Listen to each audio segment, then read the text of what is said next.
Whoso Lives to Hunt by Thomas Wyatt. Whoso Lives to Hunt is a sonnet based on the Petrarchan model of an octave, 8 lines, followed by the 6-line sestet. The two sections are linked. In the first part, the speaker talks of the deer and how he has sought to capture it in vain, even though he still wishes to continue the chase.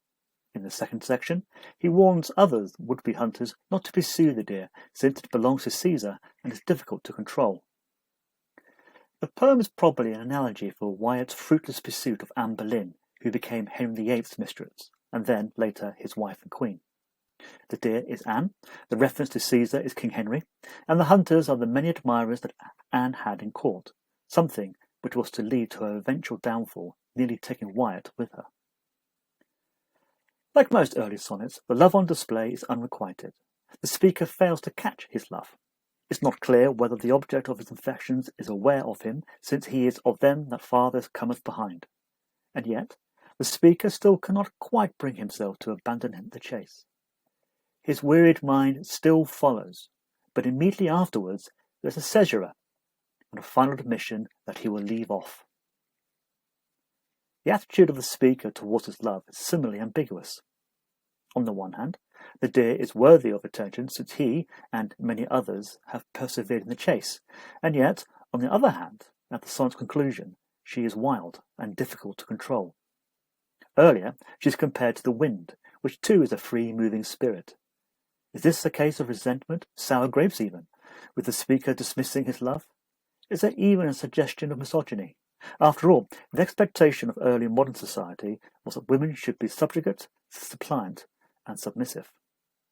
Tellingly, the deer is not given a voice.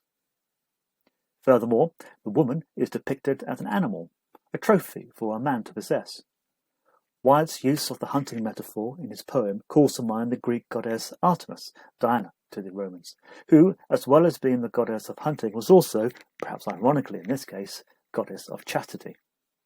Just as in the Greek myth, Artemis had an onlooker killed for spying on her while she bathed naked, so too the object of love in the poem is not to be touched. In the real world, poachers could be executed for hunting the king's deer. Paradoxically, this gives the deer/woman some power over her male admirers. Wyatt employs an enveloped rhyme scheme for the first 12 lines, before concluding with a couplet, a departure from the Petrarchan model and an indication of how Wyatt is experimenting with a form which had only recently been imported from the continent.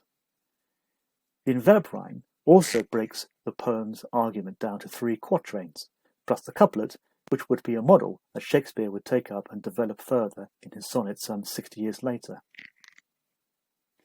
The concluding couplet introduces a new voice, the inscription on the collar, which may be the voice of regal authority, and in clear contrast to the previous prevarication, ends the sonnet on a decisive note.